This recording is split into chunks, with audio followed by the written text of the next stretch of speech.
Welcome back sa aking channel. At kung bago lang kayo sa channel na ito at trip niyo mga ganitong topic, baka pwede naman makahingi ng yung subscribe. At pakiclick nyo na rin malit na bell dyan para lagi kayong updated sa mga upcoming video na aking ina-upload. At huwag nyo na rin kakalimutan mag-like, comment, at share para maraming makapanood ng mga ina-upload kong video.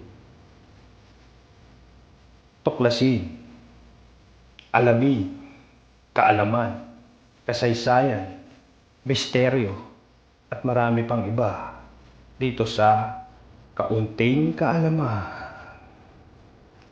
Ang topic natin ngayon ay paano ba nagsimula ang World War II? Isa itong pinakamalaking digmaan sa kasaysayan ng daigdig. Lahat ng bansa sa daigdig ay nasangkot dito. Nagkumpisa ito noong September 1, 1939 at tatapos noong September 2, 1945. Kung bibilangin natin, tumagal ito ng 6 years at 1 day. Sa digmaang ito, karamihan sa lahat ng bansa sa buong mundo, kabilang ang pinakamalakas na bansa, ay naghati sa dalawang grupo o alyansa, militar. Ang una, ang Alliance. Pinangungunahan ito ni Winston Churchill ng Britanya at ni Franklin Roosevelt ng Estados Unidos, Joseph Stalin ng Soviet Union at Chiang Kai-shek ng China. Ang pangalawang grupo naman ay tinatawag na Axis. Pinangunahan ito ni Adolf Hitler ng Germany, Hirohito ng Japan at Benedicto Mussolini ng Italia. At tayo sa natalang kasaysayan, nasangkot dito ang mahigit 100 milyong mga tao mula sa 30 bansa sa buong mundo. Tinagurian ding itong pinakamapinsalang digmaan sa kasaysayan. Dahil sa 70 hanggang 85 milyon ang nasawi dito, karamihan ay mga civilian mula sa bansa ng Soviet Union at China.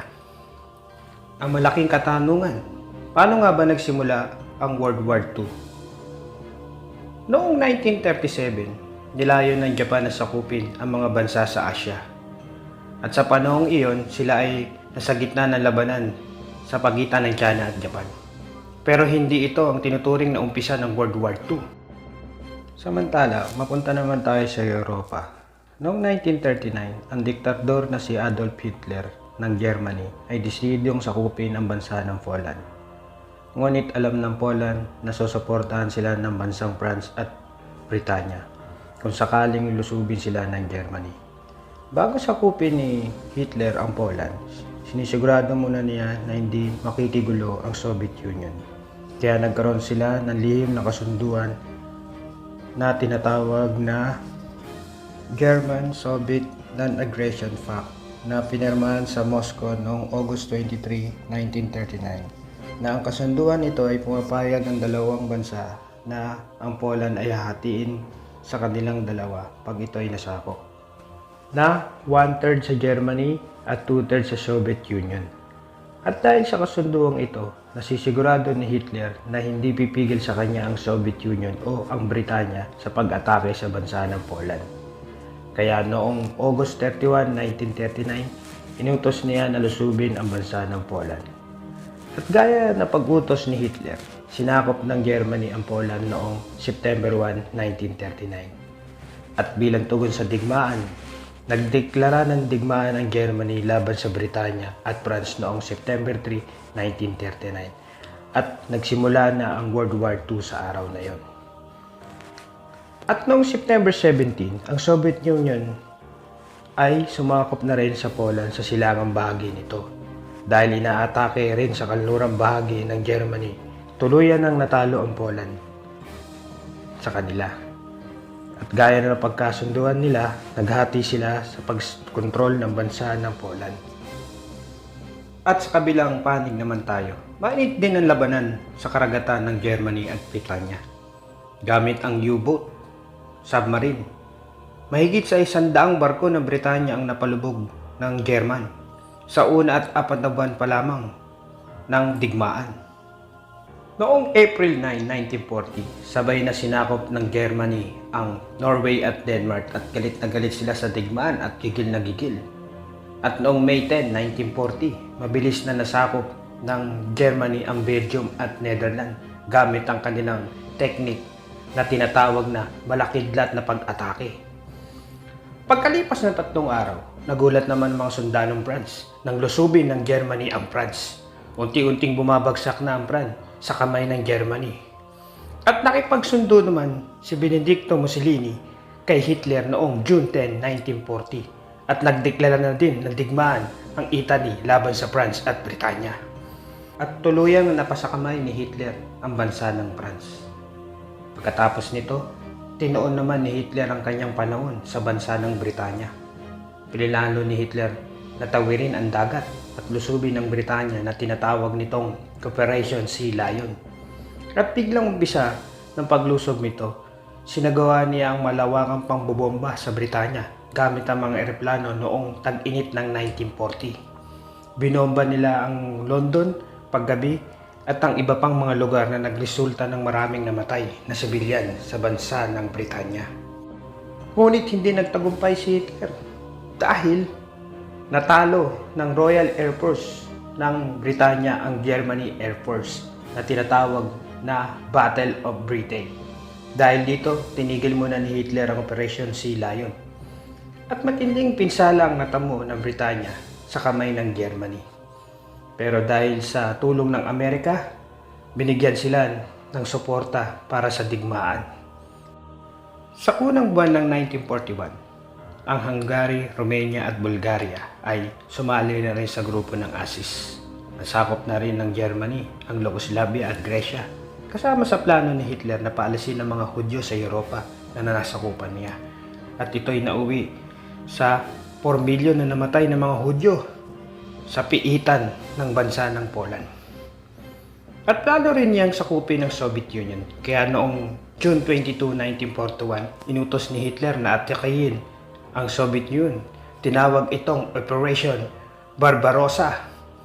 Dahil sa lakas ng Germany na may mga bahagi ng Soviet Union ang nasakop na. Pero hindi rin ito nagtagal dahil sa pagpuprotekta ng mga sundalo ng Soviet Union at matinding taglamig na hindi kinaya ng mga sundalo ng Germany. At pumunta naman tayo sa Asia. Tuloy-tuloy pa rin ang pagsakop ng Japan sa ilang bahagi ng Asia. At ang tanging nilang alam, US lamang ang makakapigil sa Japan. Pero noong mga panahon na yun, hindi kasali ang US sa digmaan. Hanggat noong December 7, 1941, pinalubog ng Japan ang base militar ng US sa Pearl Harbor, Hawaii. Halos 316 eroplano ng Japan ang umatake kung saan mahigit sa 2,300 sundalong Amerikano ang namatay dito. Dahil sa pangyayaring ito, dineklara ng US ang digmaan laban sa Japan. At bilang pagsuporta sa Japan, nagdeklara rin ang Germany at Italy na labanan ang US. At noong August 1942 hanggang February 1943, sunod-sunod ang panalo ng Amerikano laban sa Japan. Unti-unti nilang binawi ang mga nasakop ng Japan sa bansa ng Asia. At balik tayo sa Europa. Noong 1943, natalo ng Britanya at US ang mga tropa ng Italia at Germany sa North Africa. At sinunod nila ang Italia na pabagsakin ang pamahalaan ni Benito Mussolini noong July 1943. At tuloy pa rin ang labanan ng Germany at Soviet Union. At noong November 1942, naganap ang pinakamatinding sagupaan na digmaan at pinakamadugong na tinatawag na Battle of Stalingrad. At dahil pa rin sa matinding lamig at kakulan ng pagkain, gamit, gamot, sumuko ng mga sundalong Germany noong January 31, 1943 pagkatapos ng 5 buwan na bakbakan. At noong June 6, 1944, sinimulan ng Alliance ang pagbawi sa Europa sa kamay ng mga Germany. 156,000 na sundalong British, Canadian at Amerikano ang dumating sa France. Kaya binuhos ni Hitler ang lahat ng lakas niya na sundalo sa bahaging ito. Dahil dito, nakabante ang mga sundalong Soviet Union sa Poland, Yugoslavia at Gresya. Kailangan harapin ni Hitler ang mga Britanya at US sa kaliwa habang kinakalaban naman niya ang Soviet Union sa kanang bahagi. Naganap ito noong December 1944 hanggang January 1945. Lubusang binomba ng Britanya ang Germany noong February 1945. At noong May 8, 1945, formal na sumuko ang Germany. Sa pagkakataong ito ay patay na si Hitler at siya ay nagpakamatay noong April 30 sa bunker niya sa Berlin. Balik naman tayo sa kabilang dako ng Asya. Matigas at hindi pa rin nila makaya ang bansang Japan. Maraming mga Amerikano ang namatay sa digmaan. At dahil sa takot na marami pang mamatay na sundalong Amerikano sa pagsakop ng US sa bansa ng Japan, pumayag at diniklara ni Presidente Harry Truman na gumamit na ng bagong mapamisalang armas na tinatawag na bomba atomika. At binagsak ang isa sa Hiroshima at ang isa pa sa Nagasaki. At noong September 2, 1945, lumusan ng sumuko ang bansang Japan sa US kay General MacArthur na sakay ng barkong USS Mausari. At dito natapos ang makasaysayang World War II. At kung umabot kayo sa dulo ng video na ito, ako'y labis na nagpapasalamat sa inyong pagbisita sa aking channel. At huwag nyo na rin kakalimutang mag-subscribe at pakiclick nyo na rin ang maliit na bell dyan. At huwag nyo na rin kakalimutang mag-like, comment, at share. At see you sa next upload ko, mga kawasak. Peace out!